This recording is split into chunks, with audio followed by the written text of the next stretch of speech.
And I'm glad to be here. Alcoholics always say that. Glad to be anywhere. I'm glad to be in Toledo, and glad to be treated so royally by Butch, whose real name is Jim Foster, and Jackie, and Jim, and Amy, and Karen, and John. We've been treated very royally. In fact, that kind of treatment can be very addicting to an alcoholic of my type. I'm glad to be here and glad to be sober. I'm glad to be an alcoholic. I like being an alcoholic. Now that you've told me or taught me and shown me what to do about it, now that I'm sober, wasn't a whole bunch of big barrels of fun before that. But I enjoy being an alcoholic. I find people who are they're glad to have the program, but they're not glad to be alcoholic.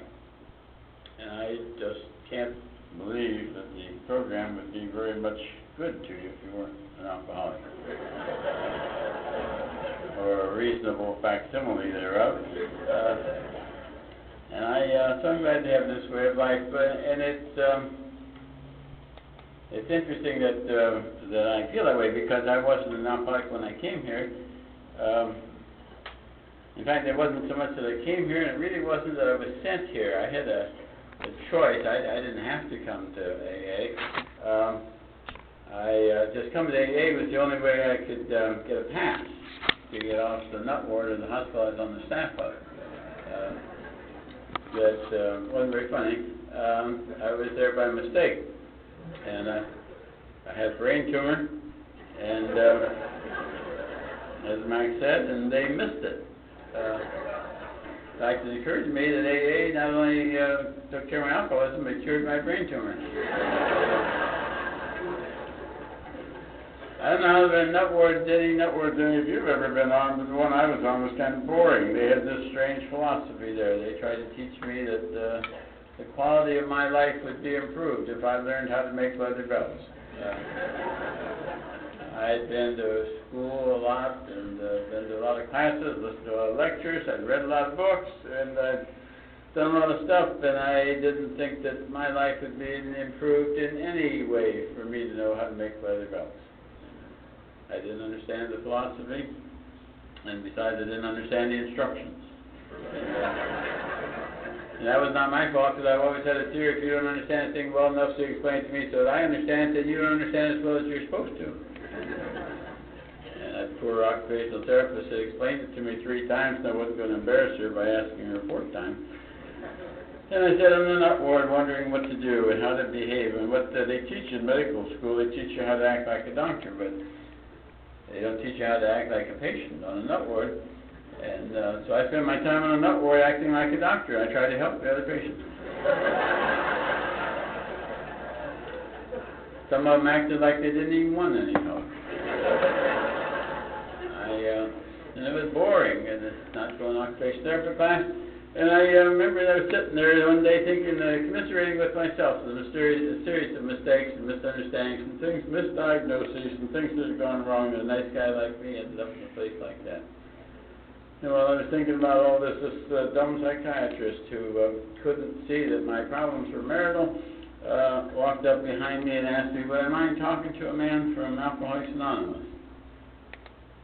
And I thought, God almighty, don't I have enough problems of my own without trying to help some drunk from AA?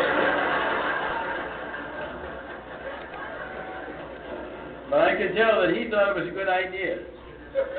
And happiness, I don't know if you know it or not, but happiness on a nut ward is having a happy psychiatrist.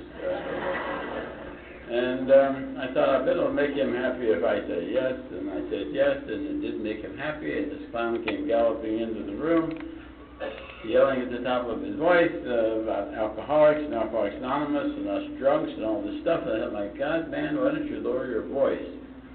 These people all think I'm a nut. Why don't we leave it at that?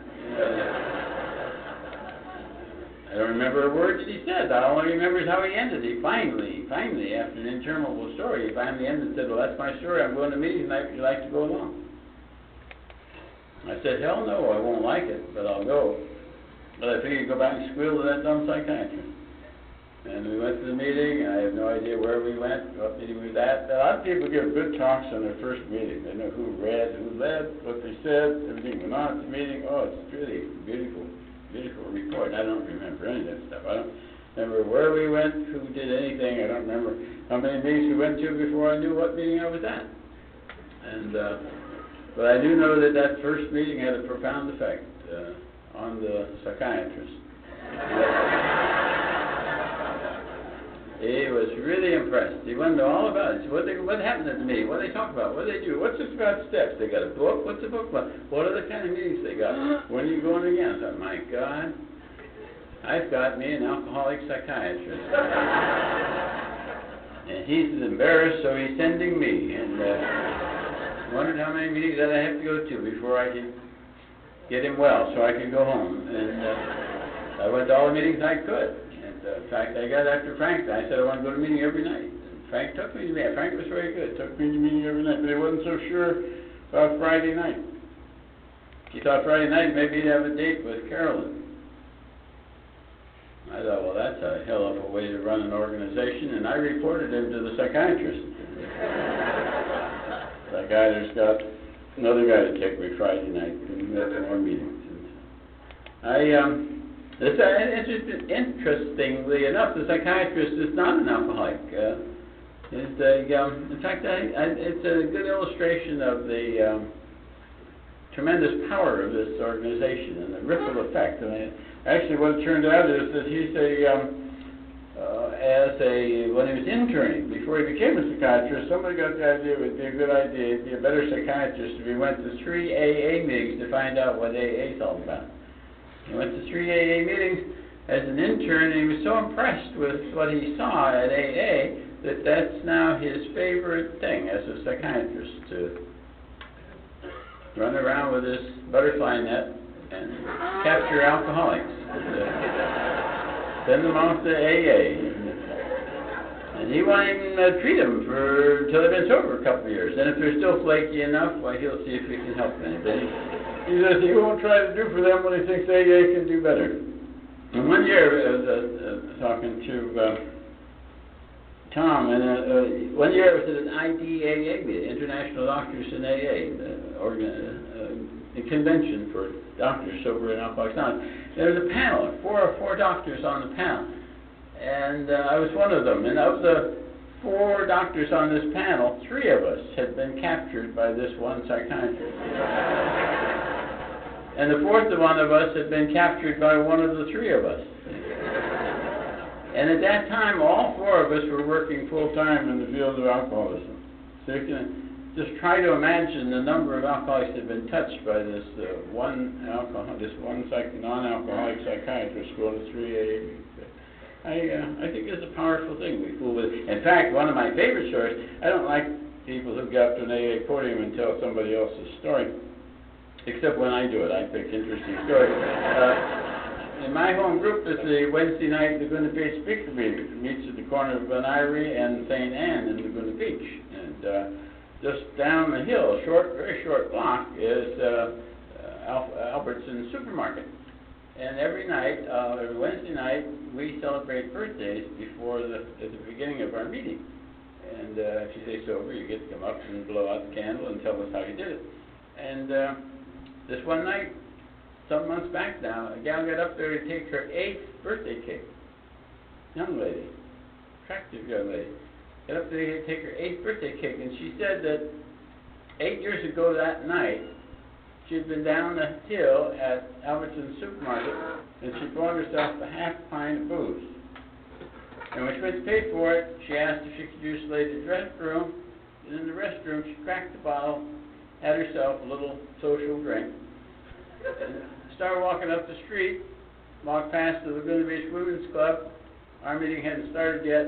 Some of us were out in the street, got to talking to the girl, invited her into the meeting. 8 years later, she hadn't had a drink. Isn't that amazing? To me, it just shows that streets aren't even safe for alcoholics anymore.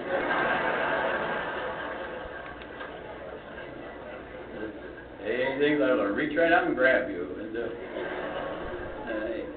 it's an interesting thing we fool about here. I love being involved in this thing. And but what I started to say was that I would start going to these meetings to get the psychiatrist over, and I didn't know how many brownie points I was getting for a meeting, but eventually I got enough. I got discharged. I had no intentions of going back to the meetings after that. But I found out Max liked the meetings. And she would, once I found out she liked them, of course I could use that against her if she didn't act right, and I would punish her and decide I wouldn't go to meetings anymore. And she stayed home with me a little bit and watched me drink. Soon tired of that, and she did something she couldn't do. She got in the car and drove from Anaheim down to the beach and went to the AA meetings by herself. And she couldn't even drive that far. I don't know how she got there, how she did that. But I don't know if you've ever tried that. Have you ever tried staying home on a Saturday night, sitting there drinking, while your non-alcoholic spouse is off laughing it up at an AA meeting? I found it kind of boring, and I wondered what she was doing. So I go back to see what she was doing. And I went back to these meetings to watch her and see what was going on there. And that's what I found out. That's how I caught the disease. What's funny about catching a disease, for God's sake? In fact, I found that's what it was. I used to think alcoholism was something that you got in bars by drinking, and that's not true. You get drunk drinking in bars, but you don't get alcoholism. You get alcoholism from other alcoholics. It's contagious, and you pick it up when you're on. It's a virus. It affects your brain. It goes in through your ears, so.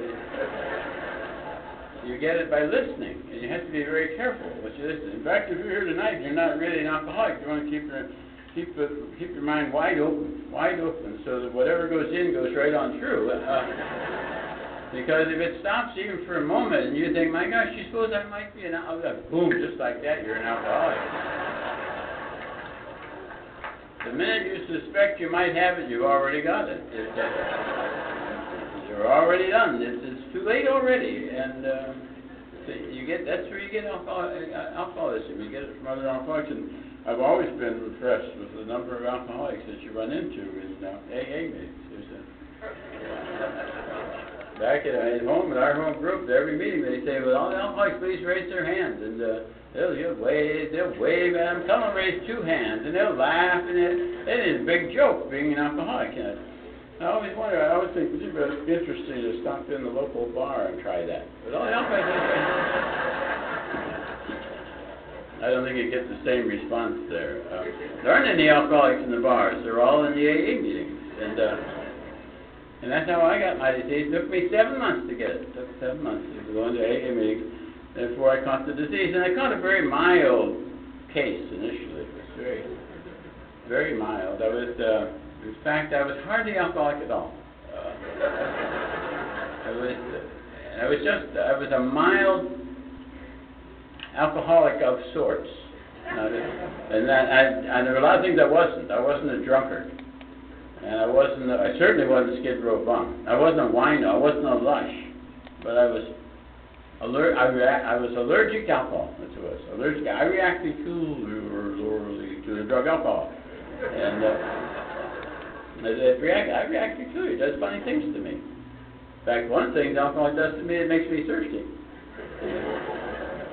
Other people, they get thirsty, they have a drink, they're not thirsty anymore. May not even finish the drink. Waste it. I have a drink. Every drink is just like the other drink. Every drink thinks, well, one more drink will just do it. In fact, the first drink, my mind lies to me. It says, one drink never hurt anybody. All I want is one drink. Just have one drink. That's all. Just have one drink. It won't bother anybody. And I take that drink, and it says, oh, let's have another one. Yeah. It always wants one more. And I get accidentally drunk when I drink. I get drunk when I wasn't planning on getting drunk. And I do weird things when I drink. So I'm better off if I just don't drink it, except that's another thing alcohol does to me. I can't of myself keep from drinking it. I can't drink it, and I can't not drink it. That's a dilemma. Dilemma means that without AA, you're screwed. Can't drink and I can't not drink. And I ended up in AA, and I started doing the things they tell you in AA. And in fact, one of the things we heard about at AA, I accepted the fact that I was an alcoholic of sorts, a mild alcoholic. And it always impresses me how my life has changed from the moment I accepted the fact that I was an alcoholic. I've been admitting I was an alcoholic because they like that in AA. It really turns them on. They applaud, they think, oh, that's terrific, he said he was an alcoholic. I just said I was a chimpanzee if it turned on. But I didn't. I kept on drinking and using pills. I used a few pills. I mean, I was never a pill head, though. I never became addicted to pills. And I never abused pills. That's the main thing. I mean, you ask any doctor how people get addicted to pills, and he'll tell you two things. One is he'll tell you none of his patients have ever gotten addicted to pills. And the other thing he'll tell you is that any patient who gets hooked on pills, they did that because they abused the pills. They abused them. I don't even know how you abuse a pill. You throw it up against the wall, and step on the damn thing, or you stay there, or abuse it verbally. You dirty, rotten little pill, why don't you do what I told you?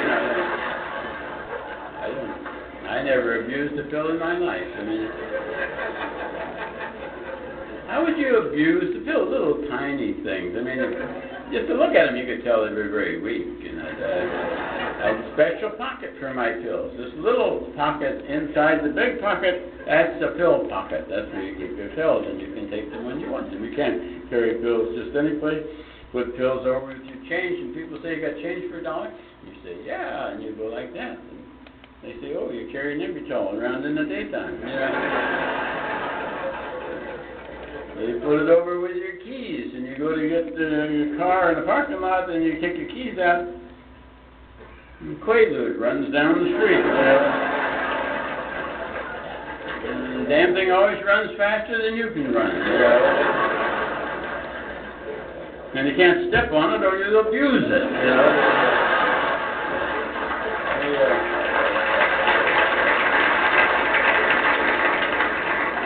I've always been very courteous and kind to my pills and never ever abused them. In fact, even narcotics, I heard somebody the other day, they were wasting Demerol. Wasting Demerol, they were shooting it in the muscle. And I thought, my God, Demerol is a beautiful, potent narcotic drug, and it should be treated with respect. And you should always shoot it in the vein, for God's sake. Morphine or Dilaudid or whatever, it's just a little different, but makes my nose itch just to think about them. You have to practice medicine with left hand because you have to keep scratching your nose with the other one. I have a tendency to vomit unpredictably. Patients never got used to that.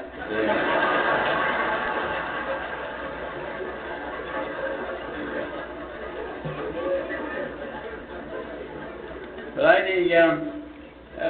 decided that I don't have any trouble with that now. Once I started doing the things in AA that people in AA do to stay sober, when I started doing them, they worked for me, and I haven't had a drink or a pill since this time. I don't have any trouble staying sober in that sense. I don't have any trouble staying physically sober. Father Barney used to come down to our area from Seattle area, and he would put on retreats for couples, alcoholics and Al-Anons and so on, and he would divide sobriety. He said sobriety was like a baseball diamond. And he said that the first base was physical sobriety, second base was mental sobriety, third base was emotional sobriety, and home plate was spiritual sobriety. I thought, I like that. Good idea. I like that. I had a little trouble with the idea that I had gotten on first base and wondered how, because I had never made the decision that I thought it would be a good idea to go and get sober. I had more of the feeling that God had picked me up and sent me in an AA meeting and said, sit there, shut up, and listen. Nobody else does it, but it had the feeling like he said that, and I didn't know how I got to first base, but somebody pointed out to me, you can't get to first base without starting at home plate. Oh, I thought, oh, that's good. Started at home plate, that's a physical sobriety. It seems to me I see a lot of people who get to first place and are afraid to move on. Try to steal the other bases. And commonly get thrown out at first base. If they're really lucky, they get a chance back at base and at bat again. But I've been working around the bases, and it seems to me I spend my life on that. Either at any one moment in time, I'm either moving more around to more into spiritual sobriety or drifting back to another drink. In fact, I think of my disease as being a strong current flowing toward another drink, and I'm swimming upstream. And I can get I want to get as far upstream as I can get in what time I have left. And I go past physical, mental, emotional, and I like to add marital sobriety. Max and I, 2nd of December of this year, we will have been married for 52 years. And we've been...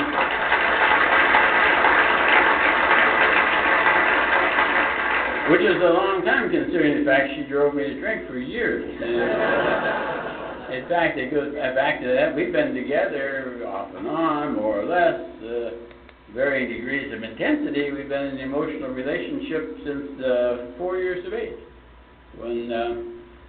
When I was 4 years old, my father, without even asking my opinion, gave up his job as a druggist in Canton, Ohio, where I was born, and he bought a house drugstore combination in Alliance, Ohio. And the really significant thing about that was that next door to the drugstore, I literally grew up in a drugstore, but next door to the drugstore was where Grandma Genslein lived, and she was raising her 2 alcoholic sons and her daughter, Maxine, her granddaughter. Granddaughter, Maxine. And so, in fact, the 2 alcoholic sons, who were the Genslein boys, were in the paper a lot as having drinking problems, and my family as we were growing up, my family wasn't at all happy that I was playing with the Genslein girl. They had fears that if we stayed together and I ended up marrying her, I might turn out to be an alcoholic. And by God, they were right. So a lot of people don't know how they got to be an alcoholic. I'm an alcoholic by marriage. And so today we're an alcoholic family. I'm in AA. She's in Al-Anon. In fact, I go to Al-Anon with her. She comes to AA with me. Our 2 little dogs, Lily and Sabrina, our little Alva dogs. They come to all our meetings with us. They said to tell you hello because they don't come along in the airplane, but they come to all the meetings in the car. They come to more meetings. A lot of people are trying to stay sober. They have nicer personalities than a lot of people are trying to stay sober. I don't know, we were talking today about different speakers, and we were talking about Father Tom W. He's knows what I'm talking down in our area. So when Max and I are going to meetings, we listen to tapes of meetings on the way to meetings, and we were listening to a tape of Father Tom's, and he was telling a story a true story, about how he was reading about the life of Adolf Hitler, and he was trying to get some identification with this man. And he said that Hitler was telling the story of, in this autobiography, Hitler was telling a story of the one time that he drank. And it was back when Hitler was a young man, and he and some other young soldiers had gotten hold of some liquor one night, and they drank it, and they got sick, or Hitler got sick. And in the morning he was disheveled, and he was a mess, and he was hungover, and he felt terrible. And Hitler made up his mind he was never ever going to drink again. And he never did. Hitler never ever drank again.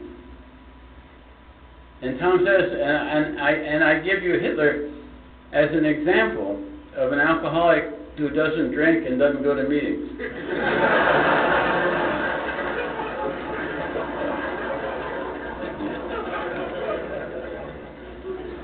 Anyhow, once I started doing these things that they do in AA in order to keep them drinking, I haven't had a drink, and it hasn't been all that difficult for me. And the main thing is, I haven't had a problem as a result of drinking since I stopped drinking.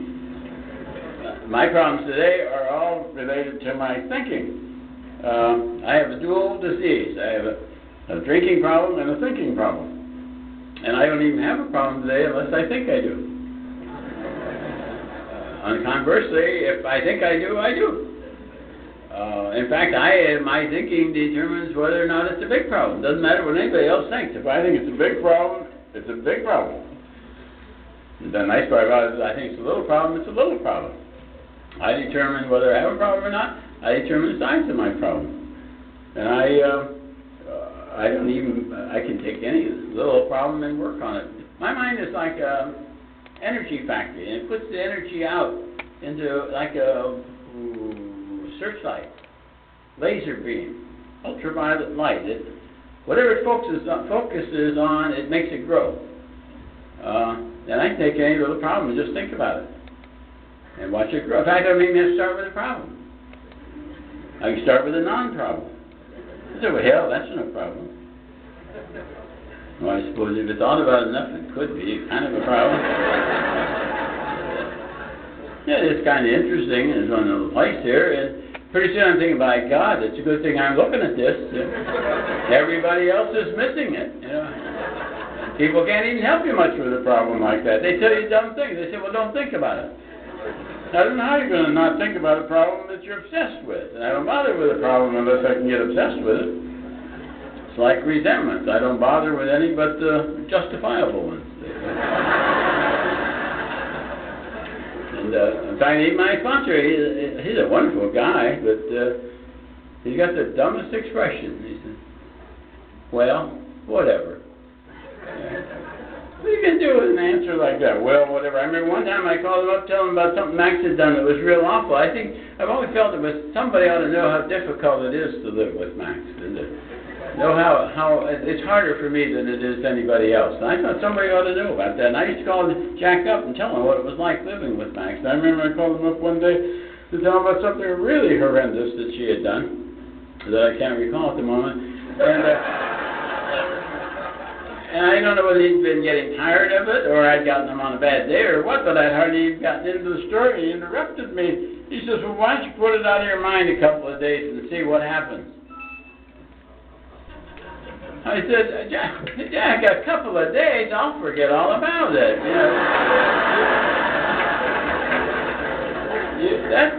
You can't neglect problems. That's the worst thing about problems is that they have such a high infant mortality. You can't neglect them. You have to latch right onto them and stay right there with them, because that's why it's so irritating with new people or other people call you up on the phone and interrupt you right in the middle of a problem. And have you ever had a problem that was such a beauty, such a delight, that you couldn't leave it long enough to go to a meeting that night? This is the meeting tonight. You're going to be there? No, I got to stay home and work on this problem. You know, if you get to fooling around that meeting and waste any time, by the time you get home, that problem's likely to be wilted down to the point where you can't even bring it back. You can't neglect problems. You have to stay right there. And I've always enjoyed worrying about my problems. I've always been a strong believer in the positive power of worry. You can keep things from happening by worrying about them. I can give you a list of any number of things that I've prevented by worrying about them. In fact, I was in a meeting the other day, and this gal said that her father told her when she was very young. He told her, he said, most of the things we worry about don't happen. So she set out to life to worry about the things to keep them from happening. And she had to get into AA before she found out that wasn't true. That's typical alcoholic thinking. Kind of like the statistics that 85% of auto accidents happen within 20 miles of your home. So move.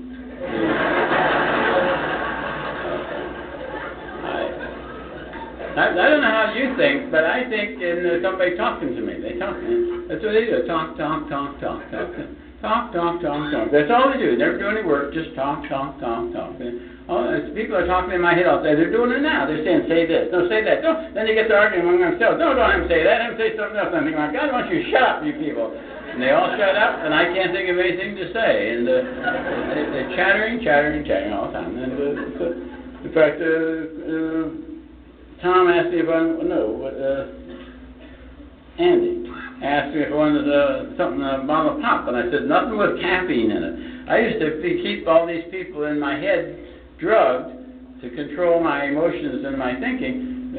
They've gotten so sensitive to drugs that now I can drink coffee in the morning, but if I drink caffeine later in the day, and especially like at night, after I get home from the meeting, I go and lie down. My body wants to lie down and go to sleep. My brain says, no, let's lay here and talk about it. Ordinarily, they just talk, talk, talk, talk. Yeah, give them a lot of caffeine, and they're talk, talk, talk, talk, talk, talk, talk, talk. In fact, if I do get to sleep, 3 o'clock in the morning, they'll say, hey, wake up. We've had an emergency meeting. We need to talk to you. You know that thing you thought went so well today about it, and they were so happy with you about it? It wasn't like that at all. They're really ticked off. You wait till morning. You'll find out, And I think, God, I don't want to listen to that crap, and I'll roll over and go back to sleep. And just as I'm about to lose consciousness, I'll think, God, I'm glad I'm not thinking about that anymore. And then the voice will say, and that's not the only time you did that. About 6 months ago you did that. In fact, you've done a lot of dumb things. Let's spend the rest of the night laying here and making lists of dumb things you've done. You are one of the dumbest people we've ever met. And what I found out is that it's my life. They say anything run by a committee is not efficiently run. Well, my whole life has been run by a committee of people in my head. And I didn't know that I was supposed to be chairman. It had many chairmen. It's been like a crowded Greyhound bus with no driver. One of the tourists would drive a while, They stop and go to the John. Somebody else would get up and drive a while. We wondered why we never got where we were going, Very busy place. Many different people up there. Everyone different personalities, and they all talk. Each one has their own personal idea. There's one up there that no matter what goes on, happy occasion, sad occasion, no matter what, it's always the same idea. He says, let's have a drink. Every time he took a drink, we all got drunk. And there's one up there that doesn't care very much for Max. Never has. All the way back, he said, you're thinking of marrying who? He's been keeping an eye on her all these years, been watching her, saying, did you see what she just said? Who would think of marrying a woman who would look at somebody in that tone of voice? And always pointing these out. Another one up there thinks she's absolutely terrific. She's got a great sense of humor, she's charming, gay, wonderful, and she's the one that went to meetings when you didn't want to go anymore. Always pointing out real good things about her.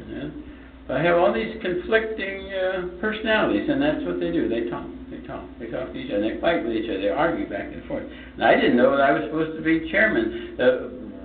I didn't know that I was supposed to be the one to make the final decision on the things that they were talking about. And that's one of the most important things I've done outside of simply working the steps in the program, going to meetings, working steps, reading the book, and sponsoring people. Was getting friendly with all these personalities in my head. I used to fight with them, used to argue with them, used to drug them, and now I finally just talk to them, and I let them talk to each other. And some of them, when they make real goofy or lewd or illegal or stupid suggestions, I would say, well, thank you for participating. Now, if you'll sit down, we'll call on somebody else. We just have a meeting going on all the time. I have a meeting even when we're not at a meeting. And it's been getting very comfortable. And the interesting thing about it, the really interesting thing about that is that of all those people in my head, and of all the personalities in my head, in the very center at the very center of me, there's a center of calm. And that's where my higher power is. I used to have to go someplace to find him, and now I find that he's not there unless I take him there anyway. And so he's in the middle of the night. I have always had a problem sleeping. Now I find a lot of times he'll nudge me awake in the middle of the night, say, let's talk. And we talk in the middle of the night. And I've turned my will and my life and my sleep over to the care of God, and if I'm awake, it's because he wants me awake. And we have a very comfortable relationship. It's nice to... in fact, when I was at a meeting, I've been at a meeting a lot of times, but I was at a convention a few months back down in San Diego, and a gal was closing the meeting, a couple thousand people, and at the end she said, we're going to stand and say close with the Lord's Prayer. And she said, when we do that, instead of closing your eyes or looking at the floor, you might try looking in the eyes of the other alcoholics. And I've gotten accustomed to doing that, looking in the eyes of other alcoholics. And when my higher power sees the other person, the other alcoholic's higher power, it's hard to keep from smiling. And I find it I'd much rather look in the eyes of other alcoholics than at the floor. Anyhow, my time's going. The thing that one of the things that impressed me a great deal, and I haven't figured it all out, and it doesn't really matter. I'm going to change the subject. I see a electric cord up there, hanging down. Max mentioned the Canyon Club. There's a line in my book that says, be sure your relationship with him is right, and great events will come to pass for you and countless others. That is the great fact for us. And great fact is capitalized. Be sure your relationship with him is right, and great events will come to pass for you and countless others. At the Canyon Club, much smaller room than this, the ceiling's lower than this, there are beams going through the ceiling, and somebody in the Canyon Club got a tall ladder to get up to the ceiling. They must have taken two men, one to hold the ladder and one to get up there, take some tools up there, got up to the top of the ladder and took a little black box. I suppose it's an old-time smoke detector. Doesn't look like the ones we see today, they're more like flat. And they mounted it on the ceiling. And from that box, whatever it is, there's an electric cord comes out. And it makes a loop, and it goes up and around, and hooks around itself, and the plug is plugged into nothing. And I think how often I've sat in an AA meeting and not really gotten out anything out of the meeting over the years, but that electric or that black box doesn't have a relationship to any external power source. And I think how often that's like me, that my relationship with him isn't right. I don't have a power source to work with. And that's where I found the power in AA, and I have my power with me, and I feel so much better with it. What I was getting at was the fact that I'm impressed with how my life has changed since I accepted my alcoholism. If I put my life on a scale this way, it was going progressively downhill. It was up and down, but progressively downhill until I accepted my alcoholism. And from that moment on, it's been getting better and better. Still up and down, but the trend is up and up, and it keeps getting better and better all the time. It's been the end of next month, it'll be 24 years since I accepted the fact.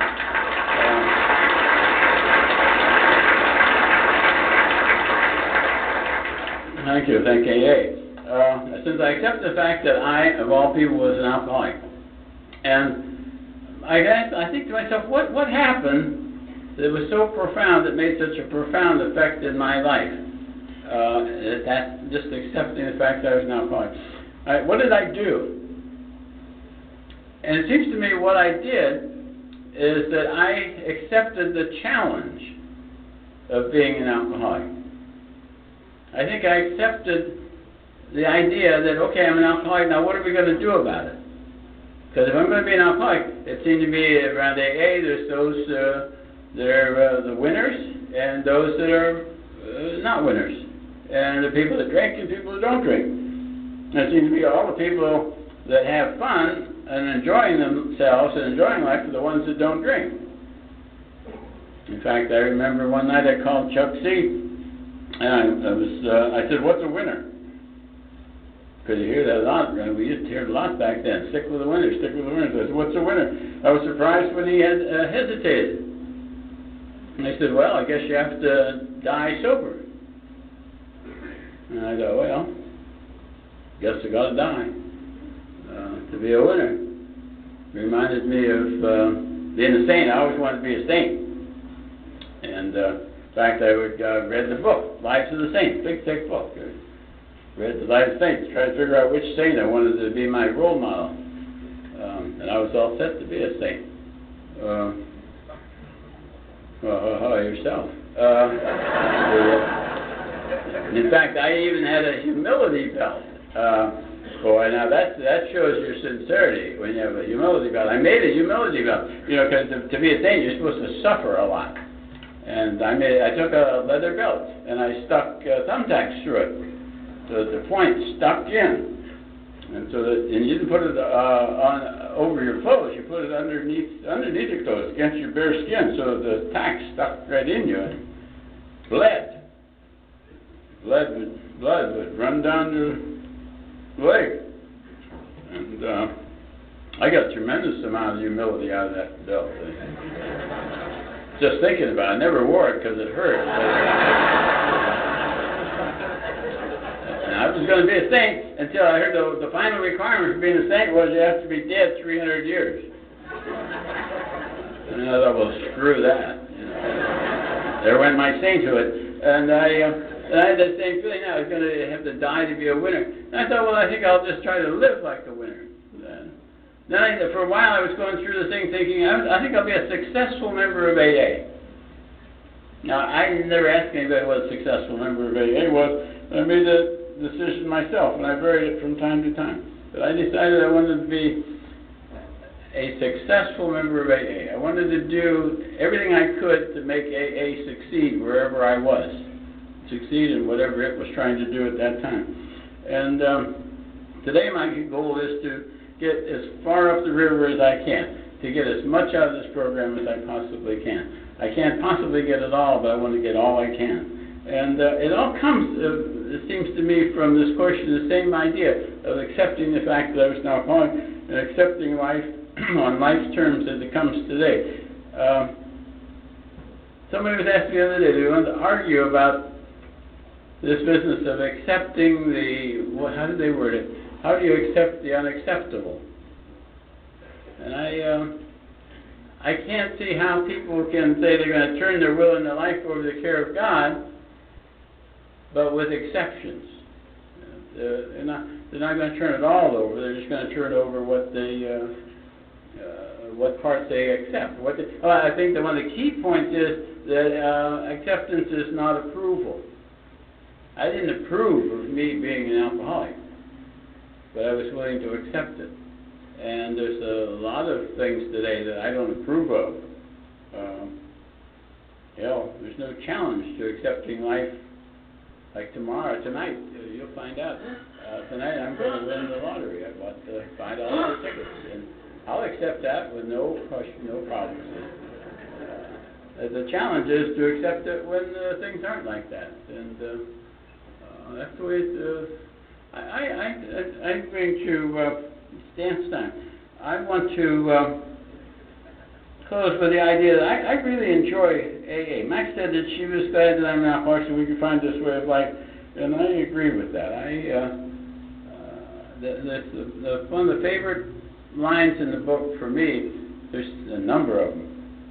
I like the one that says, it says it in 2 places, one of them in italics, almost as if they wanted to stress it.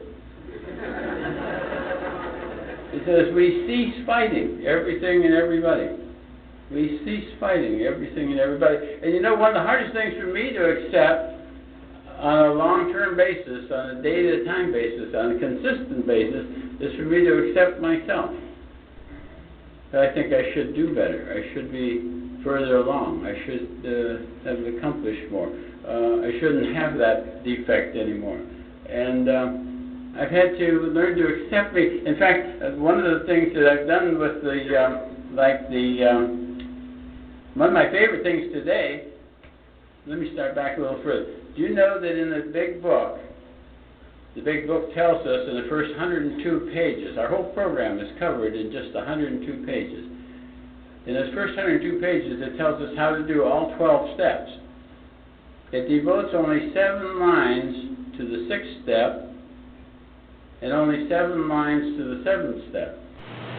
In the 12 and 12, the first line under the 6th step says, this is the step that separates the men from the boys. That makes it sound rather important, but it's only had 7 steps in the big book. I think when they wrote the big book, the 6th and 7th step hadn't been around that long yet. They didn't realize how important it was going to be. But it's become a very important part of my program today. I have found a lot of people that have been around a while, 5, 10 years or more, start losing interest in the program, start losing interest in life, end up seeing a counselor, and end up seeing a psychologist, and end up being told they have a depression and they need a chemical imbalance and they need some pills.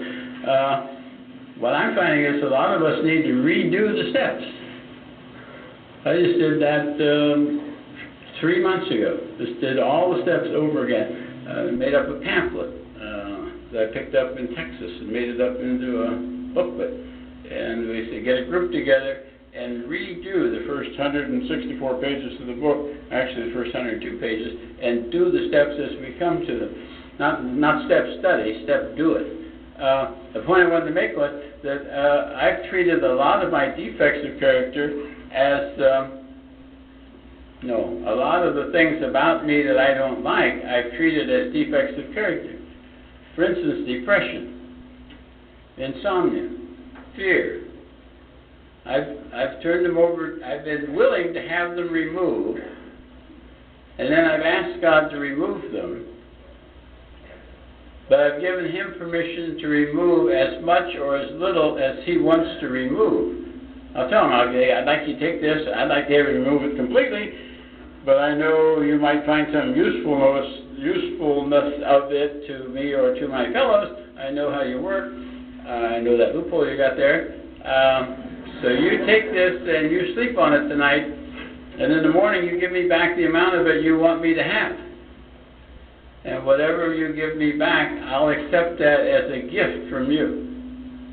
And I apply Rule 62 to that. And I find it much easier to live with. And besides, that way, whatever defects I have, they're no longer my responsibility. I mean, I turn them over to God, and what you see is what you get. If you don't like it, you know who to go talk to. And it works well for me. The point I wanted to make, though, when I was saying about the line in the book, is that I'm fascinated by the line in the middle of page 132. I'm fascinated by the location of it. It's in the middle. It's really in the middle. Couldn't be any middler than it is. I've even counted it. There's 16 lines above it, and then, don't laugh, you'll probably go home and count it. 16 lines above it, and there's 16 lines below it, and there's 2 extraneous words before it, and 2 extraneous words after it, and right in the very, very middle of page 132, it says, we absolutely insist on enjoying life. Now, isn't that strange statement to be in a textbook on how to recover from a terminal illness? I've studied a lot of textbooks on terminal illnesses, and I've never seen one yet that says we absolutely insist on enjoying life. And yet, that's part of our program. It's after we've done the steps, we absolutely insist on enjoying life.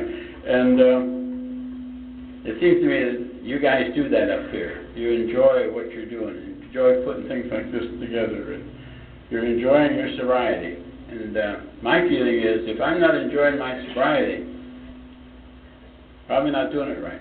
If I'm not enjoying my marriage, if I'm not enjoying my life, I'm probably not doing it right. So I'm thoroughly delighted to be an alcoholic and to have this way of life. I thank God for AA, and I thank AA for my sobriety. Thank you for letting us be here.